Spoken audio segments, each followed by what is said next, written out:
Kama kitu kinakufa, basi lazima tupunguze bei yake. Niambie, umeipenda? Basi nitainunua. Mpaka sasa hivi umekubaliana na chaguo langu. Sasa ni zamu yangu. Kwa nini hili linanitokea kila mara? Kwa nini hatima yangu inapenda kunichezea potea?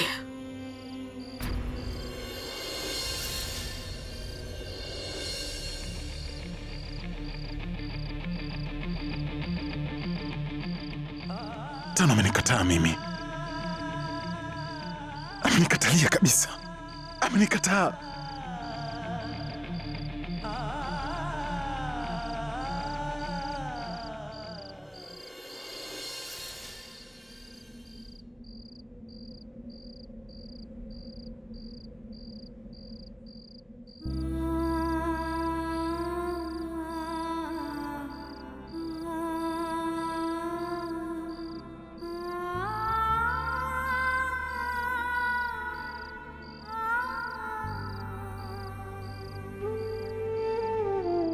Njoo tuseme kitu gani tunataka. Inawezekana baada ya leo tusizione tena hizi nyota. Hizi nyota haziwezi kushuka kuja kutufanikishia, bali zinachokifanya ni kutuangushia tu matakwa yetu. Dada, naomba nisamehe. Naamini kama ningefanikiwa kujua yote, ningejua mapema kinachoendelea katika akili ya Suresh, basi nisingeweza. Tafadhali utakulia. Mimi najua wala ulikuwa hujui chochote. Dada, siku zote chumba chako huvunjika kwa sababu yangu. Watu wanakuja kukuona wewe, lakini wanashindwa kunipenda mimi. Hivi wanashindwa kuelewa au kwa nini lakini wanafanya hivi? Hivi ina maana hao jinsi ulivyokuwa mzuri, hakuna yeyote alikuwa bora katika dunia zaidi yako. Basi kwa nini hawaoni uzuri wako dada? Badala yake wanaendelea kuharibu furaha yako. Naomba unisamehe dada. Yote yanatokea kwa ajili yangu. Nyamaza. Kama sio wewe mdogo wangu, basi nikashia huzuni zangu na nani? Nimekuwa nikilificha jambo hili siku zote ndani ya moyo wangu, lakini hatimaye leo nimekushirikisha wewe. Na si unajua mimi ni mkubwa zaidi yako. Hata mionekano yetu ni tofauti, lakini bado sisi ni kitu kimoja. Kama ukijipa lawama sana na mimi utanihuzunisha mwenzio. Niangalie basi katoto. Nimesema niangalie. Haijalishi kitu gani kitatokea. Waache kitokee. Lakini hakuna kitakachokuja kati yetu kututenganisha. Kadogo kangu nikapendacho.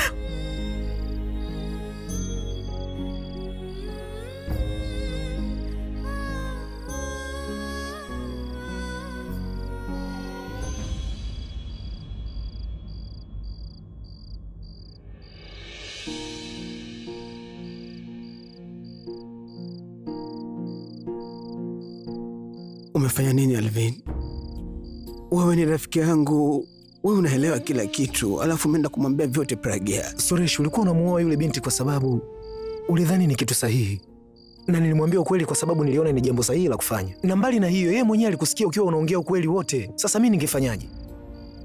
Na kama sio leo, basi siku nyingine huu ukweli ungekuja kujulikana. Sijui upande wako, lakini kwa Pragya ni kizuri. Yeye ni msichana mzuri sana. Anastahili kumpata mtu ambaye atampenda kama chaguo la kwanza na sio la pili. Sawa? Sawa.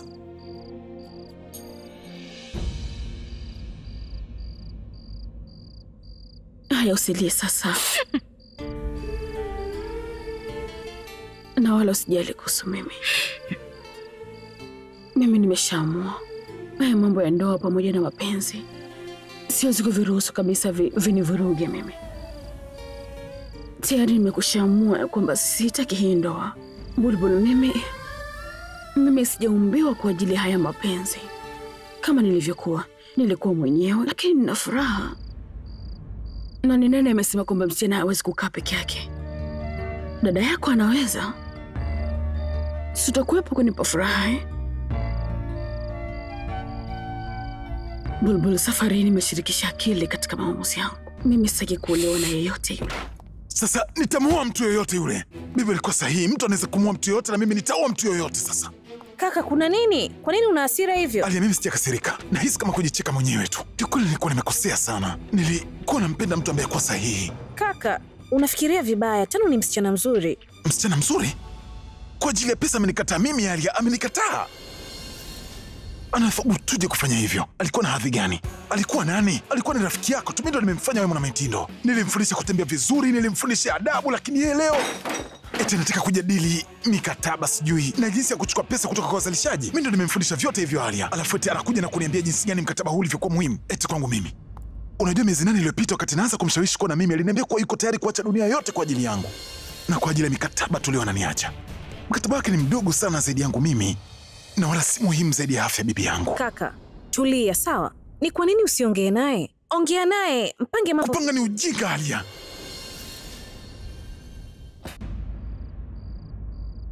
Unajua Alia, nauza mapenzi kupitia nyimbo zangu. Wakati najua vizuri kwamba hakuna kitu kinaitwa mapenzi. Kwa mara ya kwanza leo. Kwa mara ya kwanza nimeumiza hisia zangu. Sijui kwa nini. Sijui kwa nini lakini.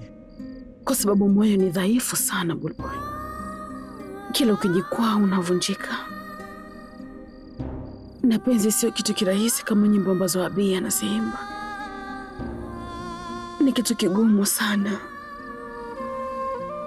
Lazima ukutane na vizingiti vingi katika mapenzi. Na moyo ndio unaokufundisha kupaa angani kama ndege. Kiasi unashindwa hata kuiona njia sahihi.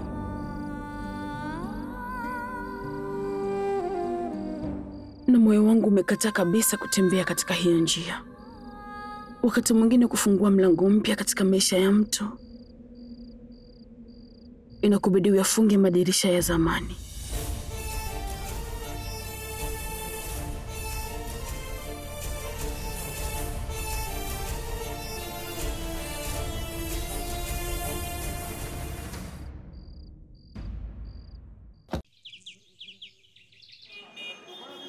Madvi, mimi nilishakwambia sitaki kuongelea hayo. Tafadhali mimi naondoka. Dada Sarla, hauwezi kupuuzia, sio sawa. Tunapaswa kuongea na kulitatua hili tatizo. Unasumbuka sana hapa. Suresh pia huko anafadhaika. Hataki kuongea na mtu yoyote. Basi Madri, inatosha. Usilitaje tena jina lake. Licha ya kuwa mmoja wa familia yetu, lakini akatudanganya. Na alijua vizuri sana jinsi ambavyo Sarla alikuwa na shauku juu ya ndoa ya Pragya. Alikuwa anafanya mambo kwa uangalifu mkubwa. Alielekezea imani yake yote huko, lakini kamwe hakuwahi kudhania ya kwamba Suresh mwenyewe ndio angekuwa kikwazo kikubwa. Jamani, mwanzo nilikuwa nikifikiria ya kwamba Suresh atakuwa na sisi katika kila hali. Atakuwa kama ngao yetu. Na sikuwahi kudhani ya kwamba yeye ndio mtu atakayemuumiza Pragya zaidi. Ndoa hii imeghairishwa kwa sababu ya Suresh, ila watu wataelekezea lawama zao kwa Pragya wetu. Ndoa yake ya kwanza ilihairishwa pia. Lakini nisikilizeni. Dada Madvi, tafadhali nakuomba. Naomba nikuombe tena na tena. Tafadhali usiongee kuhusu Suresh. Madvi, tunaomba uondoke. Unazidi kumfanya Sarla aingie na huzuni hapa.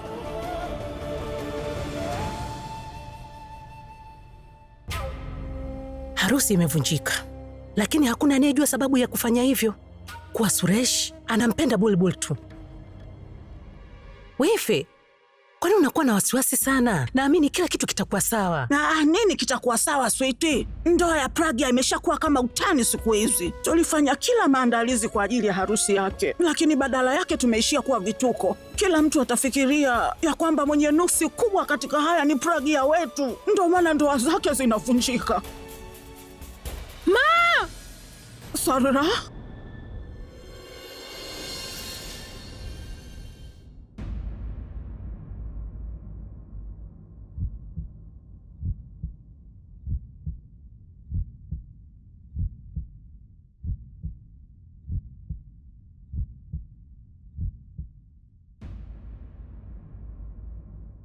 Mimi nilishakwambiaga kuwa huyu Suresh anampenda mtu mwingine, lakini hukunisikiliza. Sasa nenda, badala ya kumbembeleza huyu dadako, inabidi umwambie ni mtu gani Suresh anampenda. Mjomba, daktari amependekeza mama apewe hizi dawa haraka. Sawa. Shangazi, naomba tujadiliane kitu. Haya, niambie mwanangu. Hautakiwi kubolezea yote kuhusu Suresh, nani anampenda. Nadhani unaiona hali ya mama sasa. Mama amekuwa akivumilia mengi sana, hawezi kubeba mzigo mwingi. Kwa hiyo inamaanisha wewe unajua ni mwanamke gani Suresh anampenda? Najua. Na ninajua mengi sana kuliko unavyojua. Kwa hiyo kama mimi naweza kukaa kimya, sidhani kama itakuwa ni vigumu kwako kukaa kimya pia. Shangazi, hali ya mama haitakiwi kuendelea kudhoofika. Tafadhali.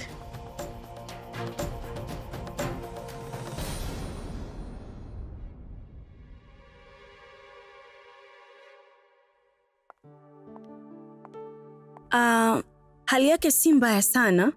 Kutokana na hali yake ilivyo, hamtakiwi kumfanya awe na mawazo. Hakikisha hammwambii mambo yatakayoumiza moyo wake. Na kama jambo kama hili likaja likajitokeza tena, basi hali yake itakuwa katika hatia kubwa sana. Ndio maana kuna dawa nimezipendekeza zitakazomsaidia aweze kuwa sawa, ila aepukane na mawazo. Jinsi ambavyo ataendelea kukaa kwa amani, ndivyo kadri hali yake itakavyotengemaa kwa haraka. Umeshaanza kuwa msumbufu tena. Kwa nini unashinda kunisikiza nachokisema? Mmesi, nilikwambia usifanye kazi yoyote, upumzike. Sina la kufanya zaidi ya kupumzika, Pragya. Mimi nakujua wala hautapumzika. Ulikuwa umetengwa na shughuli za maandalizi ya harusi yangu, na sasa hivi utakuwa ukifikiria eti ya kwamba kitu gani kitamtokea Pragya wangu. Mimi nakupa ahadi, maandalizi yako yote wala hayatapotea bure, kwa sababu tayari nimeshaamua ya kwamba... Hey, bonge mambo. Na wasi ulikuwa ukisema kuwa mimi nitapata mchumba bora zaidi katika dunia, kwa sababu mimi ni binti bora. Hivyo basi, yule kijana ambaye wewe unampenda ndio kijana yule ambaye mimi atanioa. Nitafikiria na kuchukua maamuzi. Nitafanya kwa vitendo na nitakuwa na furaha. Naomba nisaidie kuiangalia hali yako mama. Haya sasa, nionyeshe tabasamu lako mama.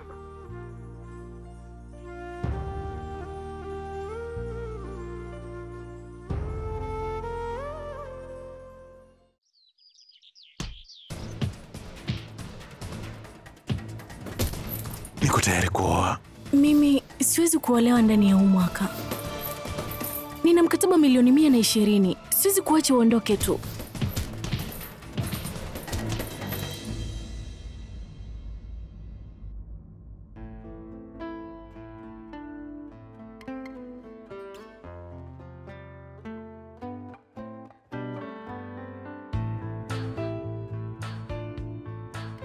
Mimi niko tayari kuolewa na wewe. Lakini kwa sasa mimi sitaki kukuoa tena. Nini? Kwa mkataba milioni 120 ulinikataa mimi. Nitawacha wa mkataba. Mimi sitaki hizo milioni 120, Abi. Unajua nilipata vipi umradi? Ni kwa sababu yako, Abi. Tangia miezi mitatu iliyopita uliniambia natakiwa niufanyie kazi na nikaufanyia kazi. Uliniambia tu ikiwa nitapata hata mkataba mmoja wa kimataifa, basi itapaswa nisahau dunia nzima. Sasa na leo nimepata huo mradi. Wewe hivi unanisikiliza au? Unajua nini Tano? Sikuamini kabisa. Hata mimi siamini hilo. Siwezi kuamini Tano. Yaani wewe umekataa kuolewa na kakaangu kwa sababu ya mkataba? Ni kweli? Alia, hata mimi mwenyewe nilikuwa sijui kama Abi angekuja kunichumbia ghafla hivyo. Naomba nisamehe sana Abi. Unataka nifanye nini? Ongea.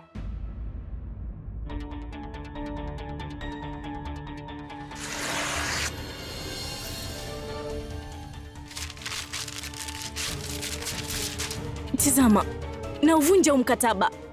Na sitaki kuendelea nao. Kwa hiyo sasa, kama lengo lako lilikuwa ni mimi kuwa mwanamtindo mkubwa, na sasa hivi nimekaribia kuwa hivyo, chochote kile utakachokuwa unasema, mimi nitafanya.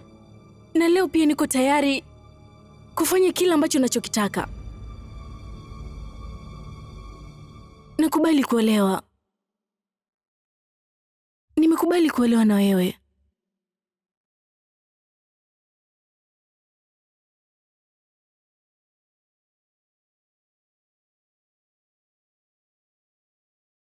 Vizuri sana kaka.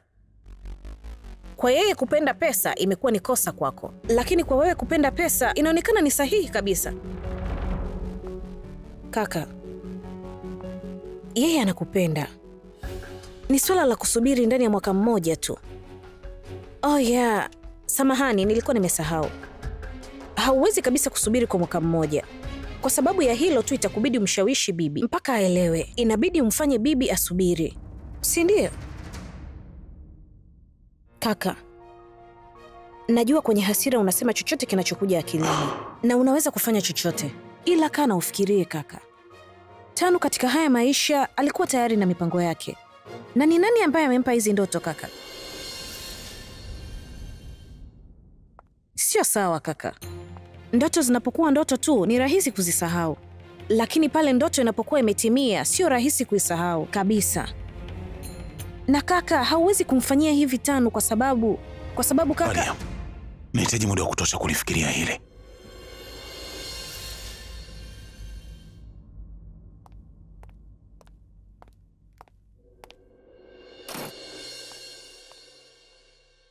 Bulbul, chakula chako cha mchana hiki hapa. Dada, nenda ofisini mara moja, kuna karatasi muhimu naenda kumpa Purabu. Mama hali yake wala sio nzuri. Nawezaje ukaa ofisini? Basi tu nataka nikampa hizi karatasi muhimu Purabu na hakuna kingine zaidi. Sikiliza, kama unataka kwenda ofisini basi nenda. Mimi nipo, nitabaki na mama. Dada, kwangu mimi familia ndio kitu muhimu zaidi kuliko hata hiyo kazi. Wewe hata usijali. Hata hivyo, chochote kile kilichotokea jana, kama ikitokea nikienda kazini dada, basi nyote tunajua vizuri nyumba mtageuza kwa hospitali. Napeleka hizi karatasi alafu narudi. Dada, ngoja niwapigie simu ofisini naulize Purabu kafika au la.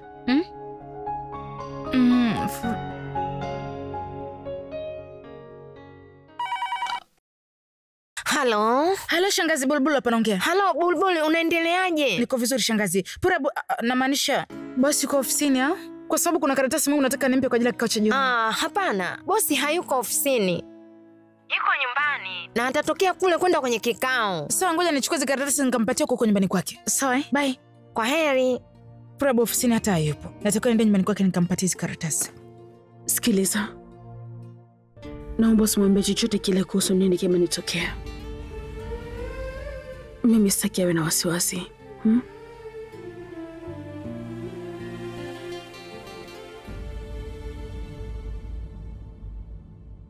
Kaka, chai uliyohitaji hii hapa.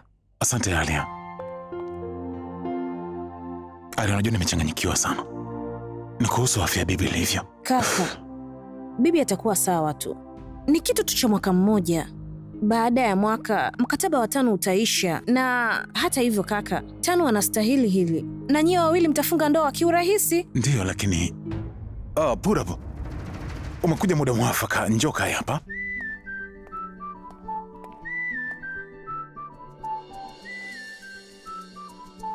Unajua nini, watu pekee na wasikiliza ni ninyi wawili. Sasa kuna swali nataka niwaulize.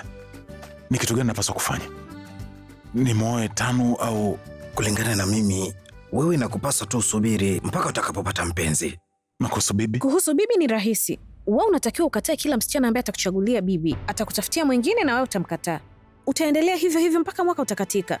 Na bibi hataweza kukulazimisha ufunge ndoa katika siku anayotaka yeye. Kuwa na amani. Na vipi kama bibi atataka kukutana na mwanamke ambaye mimi nimemchagua? Ni rahisi kaka. Wewe mwambie tu bibi kwamba huyo msichana ameenda na mtu mwingine. Bibi hataweza kufuatilia mambo kama hayo.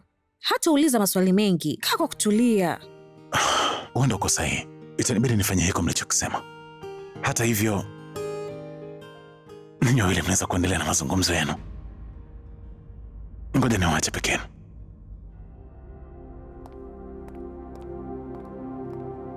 Alia, uliongea na Abi? Kuhusu nini? Alia, ni kuhusu sisi hapa, sisi wawili. Oh, kuhusu hilo. Hata hivyo Pura, bibi hajisikii vizuri, hivyo natubidi tusitishe ndoa yetu, na pale tu bibi atakapojisikia vizuri nitaongea na kaka kuhusu ndoa yetu. Sawa? Hata hivyo, una mpango gani usiku wa leo? Tunaweza kutoka leo au chakula cha usiku kwa pamoja, unaonaje? Alia, mimi nina kazi ya kufanya huko.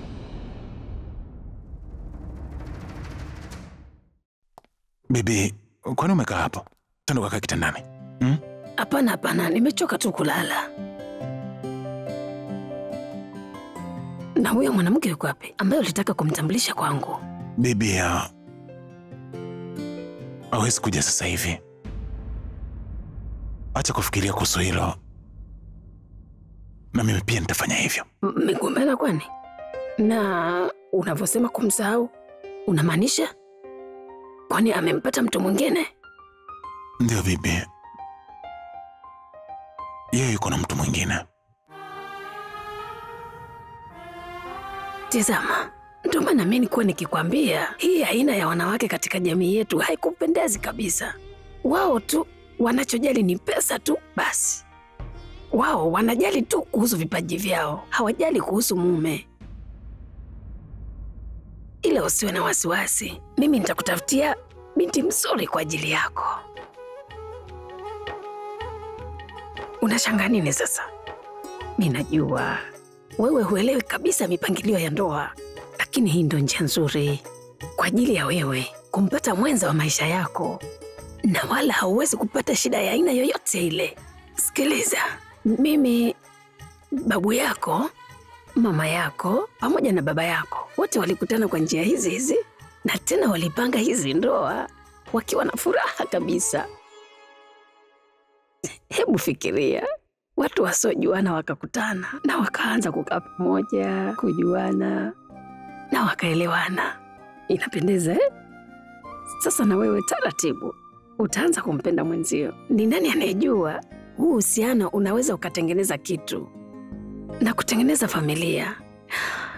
Utakuwa umenielewa nini nimekimaanisha eh? Ndio bibi, nimekuelewa. Nimekuelewa vizuri. Na ndio maana mimi nikafanya maamuzi ya kwamba nitaandaa maandalizi ya ndoa. Na pia nitamuoa mwanamke wa chaguo lako bibi.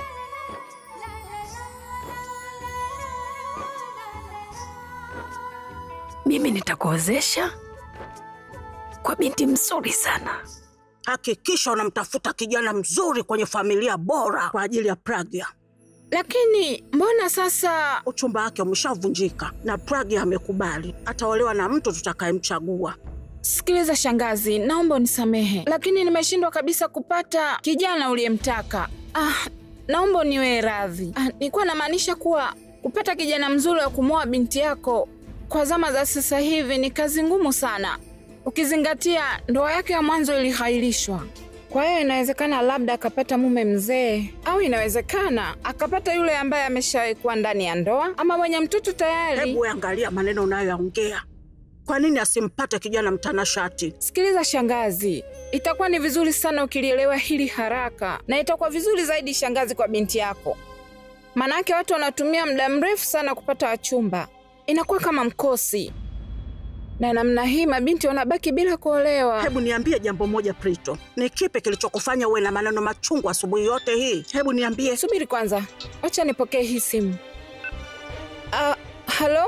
Nadhani unakumbuka uliniambia kuhusu nyota ya yule binti eh? Nyota zao zimeendana vizuri na mjukuu wangu. Nataka kumwona huyo binti. Haya sawa. Lakini sasa hivi niko nyumbani kwa huyo binti, na tunamwongelea huyo binti ambaye inabidi aolewe. Wewe tutaongea basi baadaye kidogo. Haya. Basi naomba uzungumze naye. Labda pengine huyo binti atahitaji ushauri. Haya sawa. Mjukuu wangu, nakutafutia binti mzuri kwa ajili yako, ambaye nyota yako wewe pamoja na ya kwake wote zimelingana. Atakuwa na wewe katika maisha yako.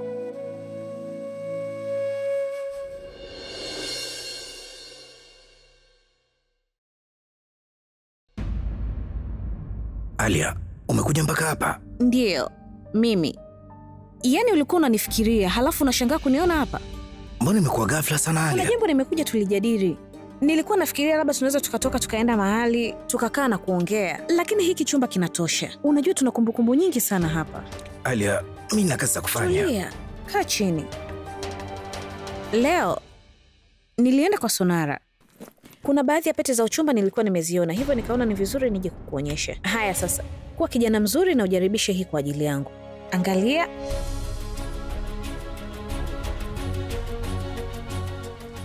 Hata simu yake naye haipatikani. Mlango uko wazi.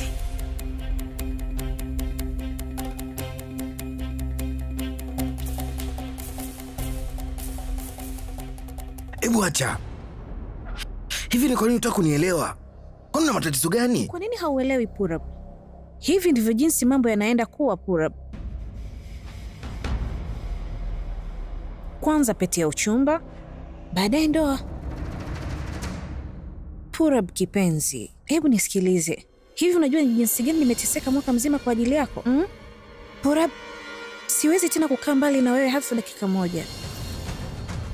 Uliweza kumwahidi kaka ya kwamba pindi tu pale mimi nitakaporudi basi tutafunga ndoa, si ndio? Na hizi familia zetu mbili ziko tayari kwa ajili ya hilo. Purab kipenzi, unajua nimekukumbuka, si ndio? Unajua na ninakumbuka kila kitu kati yetu. Na sasa tunaenda kufunga ndoa. Purab, nimekukumbuka sana.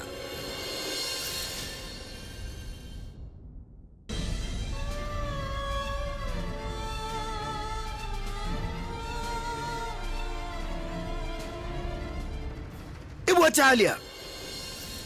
Hivi umerukwa na akili eh?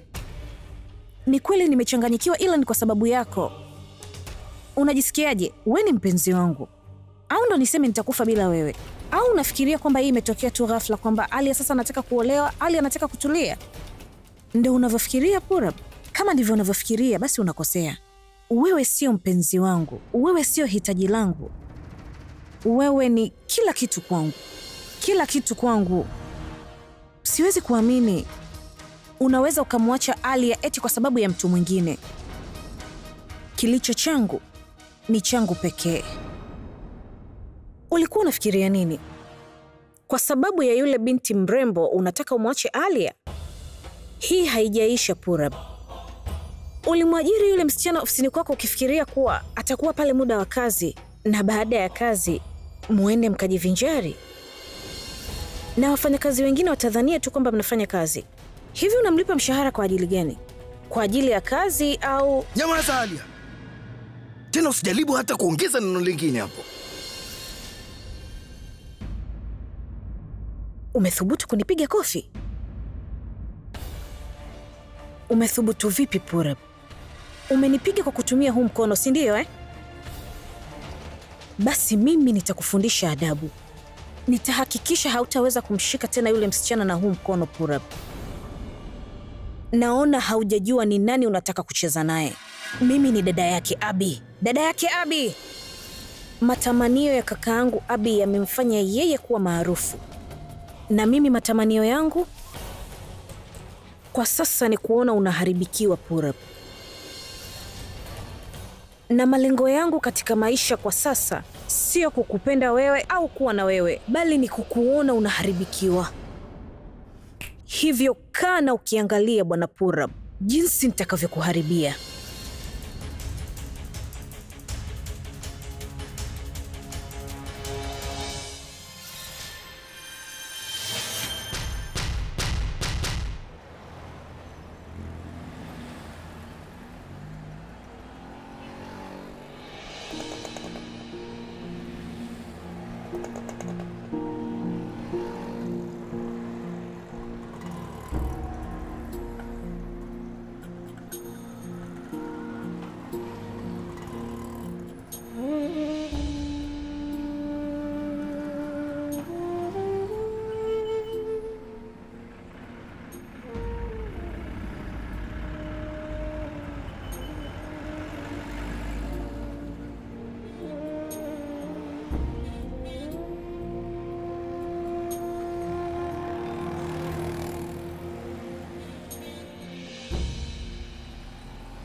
tuelekee mkono wa kulia, kwa sababu baba alikuwa akisema daima tuelekee upande wa kulia maishani. Hapana, twende kushoto, kwa sababu ye mwenyewe ameelekea kushoto. Twende bwana. Hapana, siendi. Sio kulia, ni kulia. Hapana, kushoto. Twende kushoto. Twende kulia. Subirini kwanza, kuna sehemu nataka kwenda au mmepotea njia jamani?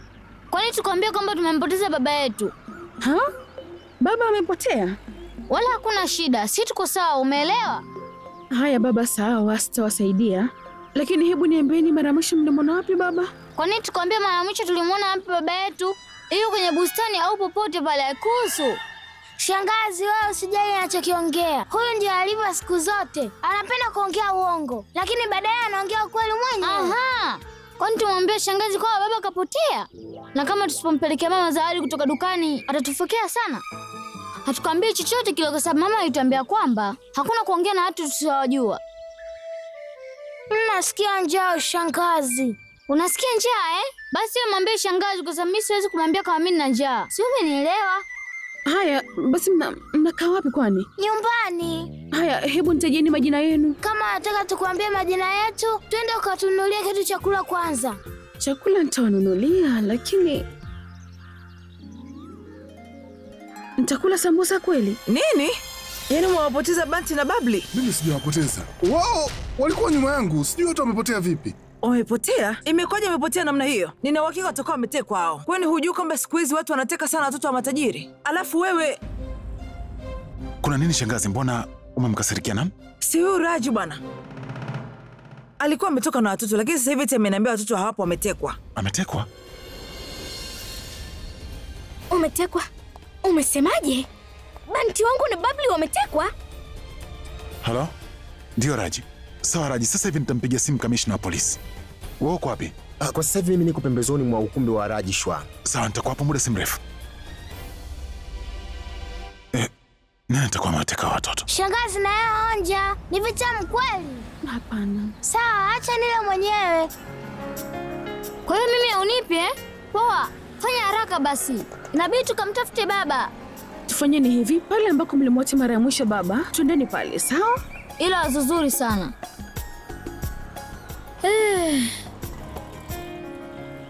Taxi! Wewe, kuna umeita taxi? Wewe mjinga nini? Taxi ya nini? Mimi shashiba bwana, siwezi kutembea kwa miguu. Shangazi, tupande gari, mimi nimechoka. Lakini tunakwenda wapi? Mimi nitakwambia. Sikilizeni taratibu. Taratibu jamani.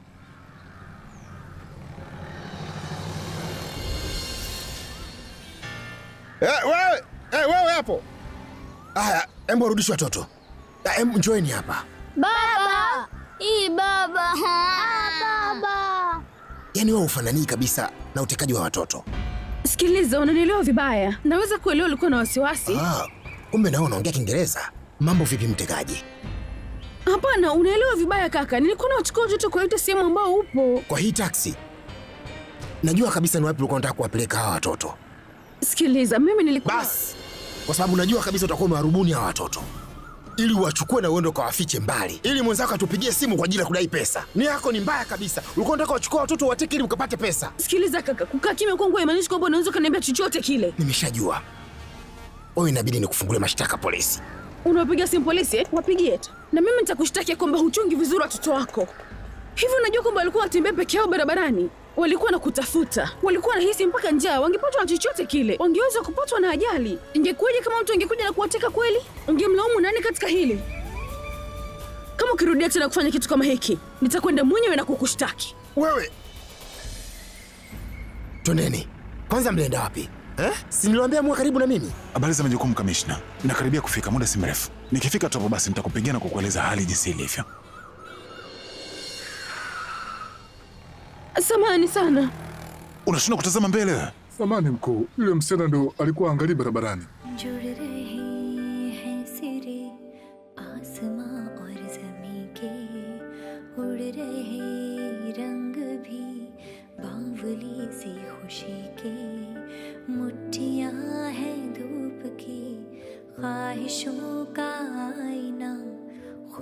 Tuondoke Bahadur.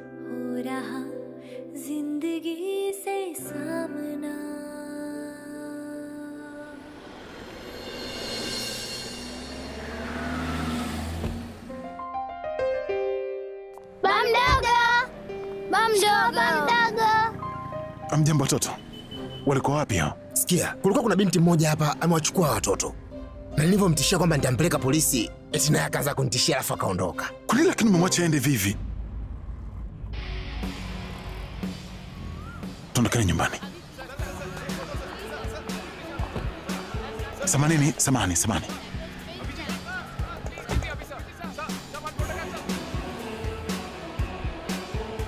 Yaani kama ningempata huyo mwanamke, basi Banti, Babli, huyo mwanamke ukoje? Alikuwa anaonekana hatari sana. Alikuwa na meno marefu sana, yamechongoka mpaka mbele. Hayo macho sasa ndo usiseme.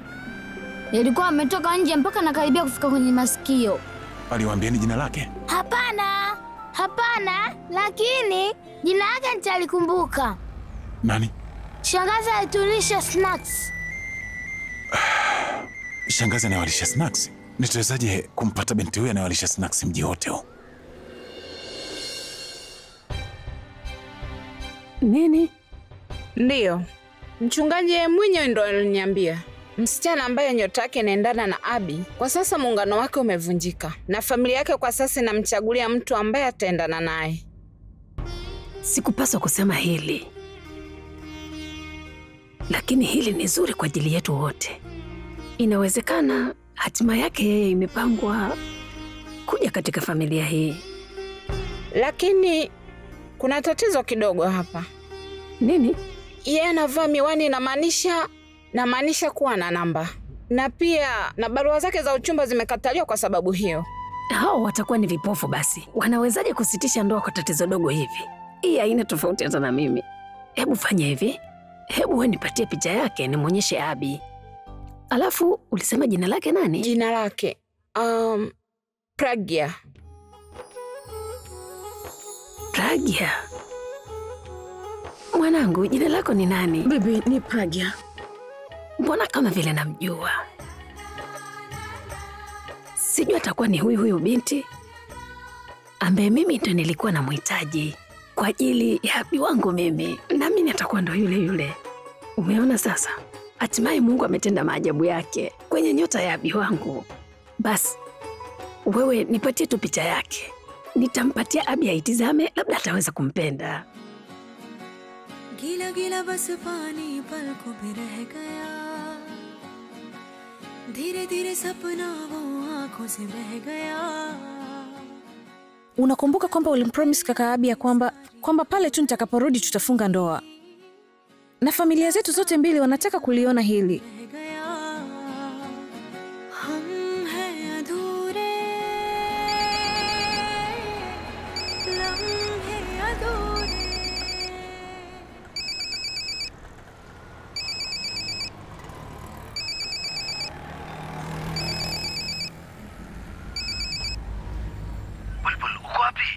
Na mbona ulikuwa upokee simu zangu? Nikwambie kitu gani lakini? Nikwambie kuhusu mimi au nikwambie kuhusu wewe? Nini? Nimekuja kujua kila kitu kuhusu wewe sasa hivi. Ni kipi ambacho umekigundua? Kwa nini lakini uliigiza kunipenda mimi? Wakati tayari umeshachumbia. Kwa nini lakini unaweza kuvunja moyo wangu kama hivi? Kwa nini umenifanyia hivi? Ina maana Bulbul itakuwa amemsikia hali alichokisema. Litakuwa limekushangaza kwamba nimewezaje kujua yote haya. Sasa ngoja nikwambie vizuri bwana Purapkana. Nilikuja nyumbani kwako kwa ajili ya kukuletea karatasi. Na ndipo nikakuona uko pamoja na msichana ambaye hakuongea na wewe kuhusu Abi, alikuwa anaongea kuhusu wewe. Alikuwa anaongea kuhusu mapenzi yenu tu. Bulbul, hebu nisikilize. Nipatie nafasi tu ya kujielezea basi. Hapana Pura. Hakuna nafasi nyingine ya kusikiliza. Sitaki kusikiliza chochote Pura. Sihitaji kabisa kuonana naye. Na itakuwa vizuri sana kwamba ukikaa mbali na mimi na usijaribu kunitafuta. Umenielewa? Bulbul, tafadhali nipe nafasi ya kujielezea.